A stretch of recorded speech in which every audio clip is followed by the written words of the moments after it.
धन्यवाद आज के दिन के लिए। परमपिता परमेश्वर का धन्यवाद, प्रभु यीशु सारी सृष्टि का मालिक। आज हम बात करेंगे रैप्चर के बारे में, यानी अंत के दिनों में आने वाली मुसीबतें, यानी रेथ ऑफ गॉड, परमपिता परमेश्वर का प्रकोप जो अंत के दिनों में न्याय के वक्त पृथ्वी पर आने वाला है। जब हम रैप्चर के बारे में पढ़ते हैं तो ये हमें मिलता है प्रकाशित वाक्य 6 से लेकर के लास्ट चैप्टर 22 तक, जिसमें रैप्चर के बारे में पूरा डिटेल से दिया हुआ है। शुरुआत होती है कि मेमना यानी प्रभु यीशु मसीह 7 मोहरों को खोलता है, जिसमें दिया है कि जब पहली मोहर खोली जाती है तो एक श्वेत घोड़ा है और उसके द्वारा जय की शुरुआत होती है। जब दूसरी मोहर खोली जाती है तो वहाँ एक लाल घोड़ा है और इस लाल घोड़े को पृथ्वी पर मेल मिलाप खत्म करने की आज्ञा दी जाती है। और जब तीसरी मोहर खोली जाती है तो उसमें लिखा है कि काला घोड़ा है और उसे कुछ खाने पीने की वस्तुओं को हानि न करने का आदेश दिया जाता है। और जब चौथी मोहर खोली जाती है उसमें पीला घोड़ा है और उसके सवार का नाम मृत्यु है और उसे पृथ्वी के 1/4 लोगों को तलवार, अकाल, मरी और वन पशुओं के द्वारा मार डाले जाने का अधिकार दिया जाता है। और मेमने के 5वीं मोहर के बारे में है कि जब उसने 5वीं मोहर खोली तो मैंने वेदी के नीचे उनके प्राणों को देखा जो परमेश्वर के वचन के कारण और उस गवाही के कारण जो उन्होंने दी थी वध किए गए थे। उन्होंने बड़े शब्द से पुकार कर कहा, हे स्वामी, हे पवित्र और सत्य, तू कब तक न्याय न करेगा और पृथ्वी के रहने वालों से हमारे लहू का बदला कब तक न लेगा। प्रकाशित वाक्य 6 का वचन 9 और 10। यानी वो लोग जो परमेश्वर के सुसमाचार सुनाने के लिए और परमेश्वर की महिमा करने के लिए बलिदान हो गए थे, सताए गए थे, वध कर दिए गए थे, वो पुकार रहे हैं कि परमेश्वर तू कब न्याय करने के लिए धरती पर आएगा। और 6वीं मोहर खुलने पर प्रकोप के भयानक दिन के आने के बारे में बताया गया है, यानी वो घटनाएं जो मरकुस 13:24 में लिखी हुई हैं। प्रकाशित वाक्य चैप्टर 7 उसमें आगे बताया गया है कि 4 स्वर्गदूत हैं जो पृथ्वी और समुद्र की हानि के लिए तैनात हैं और उनके लिए एक 5वां स्वर्गदूत आके कहता है, प्रकाशित वाक्य 7:3 में है कि जब तक हम अपने परमेश्वर के दासों के माथे पर मोहर न लगा दें तब तक पृथ्वी और समुद्र और पेड़ों की हानि न पहुंचाना। यानी प्रभु का वचन कहता है कि एक स्वर्गदूत अपने लोगों पर मोहर लगाने के लिए कह रहा है ताकि उन्हें कोई नुकसान या हानि न पहुंचाई जा सके, वो बचाए जाएं। और इनके बारे में लिखा है कि 1,44,000 लोग हैं जो इजराइल के 12 गोत्रों में से सब में से 12-12 हजार हैं। और 7वीं मोहर के बारे में प्रकाशित वाक्य 8 में लिखा है कि तब स्वर्गदूत ने धूपदान लेकर उसमें बेदी की आग भरी और पृथ्वी पर डाल दी और गर्जन और शब्द और बिजलियां और भूकंप होने लगे।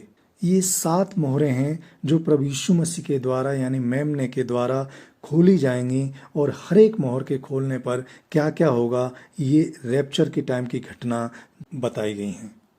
इसके बाद अगली घटना प्रकाशित वाक्य 8:6 में है कि तब वे 7 स्वर्गदूत जिनके पास 7 तुरहियां थीं उन्हें फूंकने को तैयार हुए। अगले स्टेप में ये 7 तुरहियां हैं जो फूंकी जानी हैं और क्या क्या विपत्ति आनी है वो सारी परमेश्वर के वचन में लिखी हैं। और 5वीं तुरही के बारे में लिखा है प्रकाशित वाक्य 9:6 कि उन दिनों में मनुष्य मृत्यु को ढूंढेंगे और ना पाएंगे और मरने की लालसा करेंगे और मृत्यु उनसे दूर भागेगी।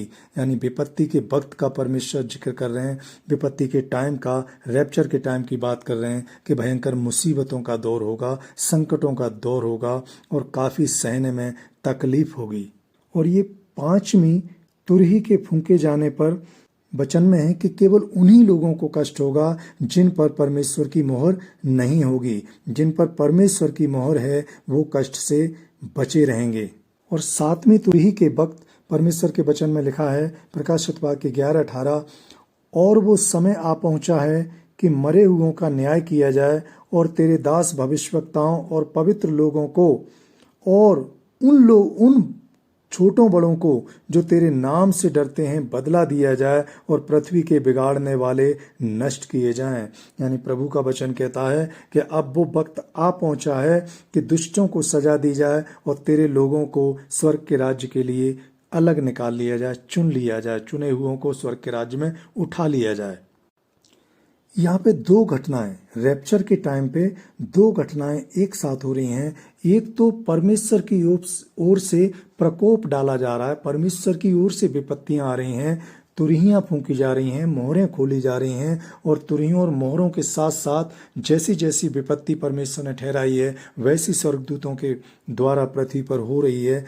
इधर दूसरी घटना प्रकाशित वाक्य 13 उसका वचन 13 परमेश्वर के वचन में लिखा है कि यहाँ पर एक पशु प्रकट होता है और उस पशु के द्वारा बताया गया है कि वो बड़े बड़े चिन्ह दिखाता था, यहाँ तक कि मनुष्यों के सामने स्वर्ग से पृथ्वी पर आग बरसा देता था। आगे वचन 15 में है, उसे उस पशु की मूर्ति में प्राण डालने का अधिकार दिया गया कि पशु की मूर्ति बोलने लगे और जितने लोग उस पशु की मूर्ति की पूजा न करें उन्हें मरवा डाले। उसने छोटे बड़े, धनी कंगाल, स्वतंत्र, दास सबके दाहिने हाथ या उनके माथे पर एक छाप यानी एक मार्क लगवा दी कि उसको छोड़ जिस पर छाप अर्थात उस पशु का नाम या उसके नाम का अंक है अन्य कोई लेन देन ना कर सके, और उसका अंक 666 है। यानी परमेश्वर के वचन में कि यहाँ पर परमेश्वर की विपत्ति के टाइम पर एक पशु प्रकट होता है शैतान की ओर से, और परमेश्वर का वचन कहता है कि उसे बड़े बड़े चिन्ह दिखाने का अधिकार था, यहाँ तक मनुष्यों के सामने स्वर्ग से पृथ्वी पर आग बरसा देता था और लोगों को भरमाने की उसे ताकत थी। मूर्ति में प्राण डालने का अधिकार उसे दिया गया था। पशु की मूर्ति बोलने लगेगी और लोग उस पशु और मूर्ति की पूजा ना करें, उन्हें वो मार डाले, मरवा डाले। और उसने छोटे बड़े, कंगाल, स्वतंत्र यानी सारे लोगों को कि दाहिने हाथ पर या माथे पर एक निशान लगवा दिया, एक पहचान, एक निशानी लगवा दी कि केवल वही लोग लेन देन कर पाएंगे जिन पर ये शैतान का मार्क होगा, शैतान का निशान होगा। जिस तरह से किसी कॉलोनी में एक जैसे मकान हो और उन्हें पहचानना मुश्किल हो, तो थोड़ा सा जमीन से कुछ उठा के उसमें किसी भी तरह का कोई निशान लगा दिया जाए ताकि दोबारा उसे आने पर पहचाना जा सके। उसी तरह से शैतान ने अपने लोगों पर कोई भी ऐसा निशान लगवा दिया जिससे उनकी पहचान हो सके कि वो शैतान के अधीन हैं, शैतान के अधिकार में हैं।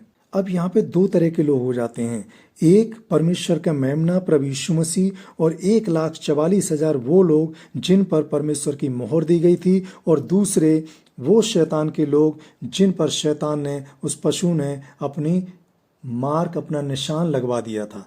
प्रकाशित वाक्य 14 उसके वचन 7 में परमेश्वर की एक चेतावनी आती है कि परमेश्वर से डरो और उसकी महिमा करो क्योंकि उसके न्याय करने का समय आ पहुंचा है। यहाँ भी परमेश्वर चेतावनी देता है कि अब भी वक्त है, परमेश्वर से डरो, उसकी महिमा करो और शैतान के अधिकार से बाहर आओ, तो तुम शांति, सुकून, चैन पाओगे और परमेश्वर के राज्य को देखोगे। और प्रकाशित वाक्य 14 का 11 परमेश्वर का वचन यहाँ दिखा रहा है, लिखा है कि उनकी पीड़ा का धुआं युगान युग उठता रहेगा, और जो उस पशु और उसकी मूर्ति की पूजा करते हैं और जो उसके नाम की छाप लेते हैं उनको रात दिन चैन न मिलेगा। प्रभु कहता है कि जो इस पशु के अधीन हो गए, जो शैतान के अधीन हो गए, जिन्होंने शैतान की मार्क, जिन्होंने शैतान का निशान अपने ऊपर ले लिया, वो कभी चैन नहीं पाएंगे, वो नरक की आग में डाल दिए जाएंगे और उनका धुआं कभी शांत नहीं होगा। जब हम प्रकाशित वाक्य 14 का 14 वचन देखते हैं, यहाँ पे शुरुआत होती है कि अब परमेश्वर के द्वारा प्रभु यीशु मसीह धरती का न्याय करे, और वचन में लिखा है कि एक उजला बादल है और उस बादल पर मनुष्य के पुत्र सरीखा कोई बैठा है जिसके सिर पर सोने का मुकुट और हाथ में चोखा हंसुआ है। यानी अब परमेश्वर न्याय करने के लिए अपना हंसुआ लेके तैयार बैठा है कि पृथ्वी की कटनी की जाए, धर्मियों को स्वर्ग के राज्य में लिया जाए और अधर्मियों को, दुष्टों को नरक में डाल दिया जाए। अपना हंसुआ लगाकर लबनी कर क्योंकि लबने का समय आ पहुंचा है, इसलिए कि पृथ्वी की खेती पक चुकी है। अतः जो बादल पर बैठा था उसने पृथ्वी पर अपना हंसुआ लगाया और पृथ्वी की लबनी की गई। ये है प्रभु का न्याय, कि न्याय की ये रैप्चर के बाद न्याय की किस तरह से शुरुआत होगी। और जब हम प्रकाशित वाक्य 15:2 देखते हैं तो यहाँ पर है कि जिन लोगों ने उस पशु और उस मूर्ति और उसके अंक को स्वीकार नहीं किया, उस पर जयवंत हुए, उन लोगों ने फिर मूसा का और मेमने का गीत गाया। यानी वो परमेश्वर में आनंदित और मगन हुए और परमेश्वर के द्वारा जयवंत हुए उस शैतान पर जो कुचला हुआ है। परमेश्वर के वचन प्रकाशित वाक्य 16 में परमेश्वर के प्रकोप के 7 कटोरों के बारे में लिखा है, यानी 7 विपत्तियां और हैं। और यहाँ जब हम वचन पढ़ते हैं 16:9, परमेश्वर के वचन में लिखा है कि मनुष्य बड़ी तपन से झुलस गए और परमेश्वर के नाम की, जिसे इन विपत्तियों पर अधिकार है, निंदा की, पर उसकी महिमा करने के लिए मन न फिराया। प्रभु का वचन कहता है कि इतनी विपत्तियां देखने के बाद भी, इतनी मुसीबतों को झेलने के बाद भी कुछ ऐसे हटीले और कठोर मन के लोग थे जिन्होंने मन फिराने को जो तैयार नहीं हुए, जो नरक जाने को तैयार हुए, बड़ी तपन से झुलस गए, मुसीबतें विपत्तियों में पड़े रहे, लेकिन परमेश्वर की ओर फिरना न चाहा। ये बिल्कुल रैप्चर के टाइम की बात है कि वहां भी परमेश्वर ने मौका दिया है। और आज जो अंतिम दिन चल रहे हैं, प्रभु आज भी मौका देता है। आज भी बहुत से ऐसे हटीले लोग हैं जो परमेश्वर की महिमा को देखते हैं, परमेश्वर के चमत्कारों को देखते हैं, परमेश्वर की सच्चाई को जानते हैं, लेकिन मन फिराने को तैयार नहीं। प्रकाशित वाक्य 17:14 परमेश्वर का वचन है कि ये इस पशु की अगुवाई में, लीडरशिप में दुष्ट लोग इकट्ठे होंगे और परमेश्वर से लड़ेंगे। लिखा है वचन 17:14 में कि वे मेमने से लड़ेंगे और मेमना उन पर जय पाएगा, क्योंकि वो प्रभुओं का प्रभु और राजाओं का राजा है, और जो बुलाए हुए और जो चुने हुए और जो विश्वासी हैं वे उसके साथ हैं, वे भी जय पाएंगे। यानी प्रभु का वचन कहता है कि ये दुष्टों की मंडली प्रभु मेमने से लड़ने के लिए आएगी, लेकिन परमेश्वर के लोग जो चुने हुए हैं, जो विश्वास में हैं, जो बुलाए हुए हैं, वो उसके साथ होंगे, वो सब लड़ेंगे और ये सारे लोग जय पाएंगे। यानी प्रभु के लोग जयवंत होंगे इन दुष्टों की मंडली पर। जब हम प्रकाशित वाक्य 20 को देखते हैं, यहाँ पर 1000 वर्ष का वो राज्य है जो प्रभु यीशु मसीह के रैप्चर से पहले का वक्त होगा। और ये इसके बारे में लिखा है कि इस 1000 वर्ष में ये शैतान जो इब्लिस है बांध दिया जाएगा, इसका कोई अधिकार नहीं होगा, ये सील बंद रहेगा और प्रभु यीशु 1000 वर्ष तक राज्य करेगा। उन लोगों के साथ राज्य करेगा जिन्होंने प्रभु यीशु मसीह की गवाही दी, जिन्होंने प्रभु यीशु मसीह के सुसमाचार को सुनाया और जो किसी तरह संसार में सताव के शिकार हुए, जिन्होंने अपने आप को, अपने प्राणों की हानि उठाई, यानी जो बद कर दिए गए, जो मार दिए गए, वो प्रभु के साथ 1000 वर्ष तक राज्य करेंगे। और ये लोग पहले रिसरेक्शन के, पहले पुनरुत्थान के अधिकारी होंगे। इन पर दूसरी मृत्यु का कोई अधिकार नहीं होगा, यानी ये न्याय से बाहर होंगे। अंतिम दिनों में न्याय के वक्त इनका न्याय नहीं किया जाएगा, केवल इन पर पहली मृत्यु का ये अधिकार होगा। यानी एक बार ये मृत्यु को प्राप्त कर चुके हैं, अब इनका न्याय नहीं होगा। ये स्वर्ग के अधिकारी ठहराए जा चुके हैं, ये प्रथम पुनरुत्थान के भागी हो चुके हैं। 1000 वर्ष पूरे होने के बाद ये शैतान छोड़ा जाएगा और उसके बाद ये रैप्चर की जिनकी घटना की जो मैं बात कर रहा हूँ, ये सारी चीजें तब होंगी जब ये घटना घटेगी और ये शैतान छोड़ा होगा, और तब ये परमेश्वर का प्रकोप भी होगा और शैतान भी अपने लोगों पर निशान लगाएगा और प्रभु के धर्मी लोगों को बहुत सारी चीज़ों से रोकेगा। तो ये रैप्चर के टाइम की सारी घटनाएं ये दोनों एक साथ होंगी और ये शैतान कुचल दिया जाएगा। परमेश्वर के वचन 20:10 में लिखा है कि उनका भरमाने वाला शैतान आग और गंधक की उस झील में, जिसमें वो पशु और झूठा भविष्यवक्ता भी होगा, डाल दिया जाएगा और वे रात दिन युगान युग पीड़ा में तड़पते रहेंगे। और ये इसका अंत होगा शैतान का, कि भरमाने वाला ये शैतान आग और गंधक की झील यानी नरक में डाल दिया जाएगा, और ये जो पशु जो मेमने से लड़ने के लिए उठा था ये भी वहां डाल दिया जाएगा, और इन लोगों के साथ झूठा भविष्यवक्ता भी डाल दिया जाएगा। यानी झूठे भविष्यवक्ताओं की गिनती परमेश्वर ने उस शैतान से की है जो 666 है, जो पशु है और जो सारे संसार का भरमाने वाला है। यानी झूठे भविष्यवक्ताओं के लिए इस संसार में कोई उम्मीद नहीं और उनके लिए कोई माफी नहीं है। वो शैतान के साथ नरक की आग में डाले जाएंगे। यानी झूठे भविष्यवक्ता न्याय व्यवस्था से बाहर होंगे। ये न्याय के परमेश्वर के सामने, न्याय सिंहासन के सामने खड़े नहीं होंगे। उनसे पहले ही ये नरक में डाल दिए जाएंगे। प्रकाशित वाक्य इसके 20 वचन 12 यहाँ पर न्याय व्यवस्था दी है कि परमेश्वर धर्मी और दुष्टों का कैसे न्याय करेगा। लिखा है, फिर मैंने छोटे बड़े सब मरे हुओं को सिंहासन के सामने खड़े हुए देखा और पुस्तकें खोली गईं और फिर एक और पुस्तक खोली गई और अर्थात जीवन की पुस्तक, और जैसा उन पुस्तकों में लिखा हुआ था वैसा ही उनके कामों के अनुसार मरे हुओं का न्याय किया गया।